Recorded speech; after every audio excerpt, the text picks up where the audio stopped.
Quand j'ai eu le deuxième appel via mon téléphone pour dire qu'il y a un deuxième attentat au métro de Bruxelles, en train de se demander est-ce que j'ai pas de famille qui est au métro maintenant. Mon souvenir de ce jour était quand finalement on a pu montrer qu'on est prêt pour.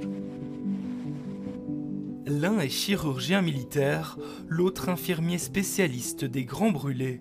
Des héros discrets du 22 mars, un mardi de 2016 qui débute pour le premier à la maison.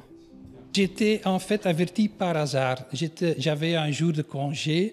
Ma femme a écouté la nouvelle et m'a averti en fait. Il n'y avait même pas le temps de me téléphoner de l'hôpital parce qu'ils étaient si occupés.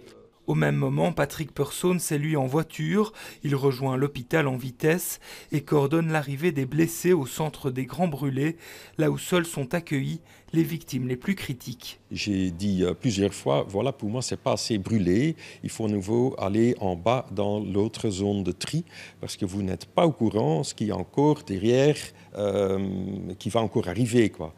Vous n'avez aucune idée. Est-ce qu'il y aura encore une dizaine qui arrivent? Est-ce qu'il y a encore 5 ou peut-être plus? Ça, c'était très difficile. En plus, les enfants qui étaient brûlés ou à maman. Est-ce que maman est encore en vie? Est-ce que maman est décédée sur place? Au total, l'hôpital militaire accueillera 93 victimes, dont 19 au Grand Brûlé. Les autres seront installés dans le grand hall, transformé en immense salle temporaire d'hospitalisation. Un étage plus haut, c'est dans ce bloc opératoire que le colonel Van der Heyden se met au travail pour pratiquer ce qui tient de la chirurgie de guerre. Je suis arrivé ici pendant que tout roulait déjà et j'ai commencé à opérer pendant plus que 24 heures, je pense.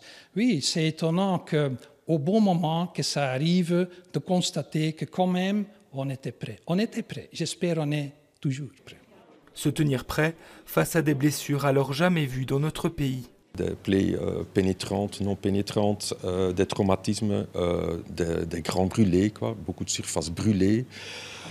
Des enfants, des adultes, en espagnol, en japonais, en anglais, c'était vraiment un peu bizarre. Durant des heures, l'un comme l'autre travaillera à sauver des vies, comme tant d'autres soignants ce jour-là.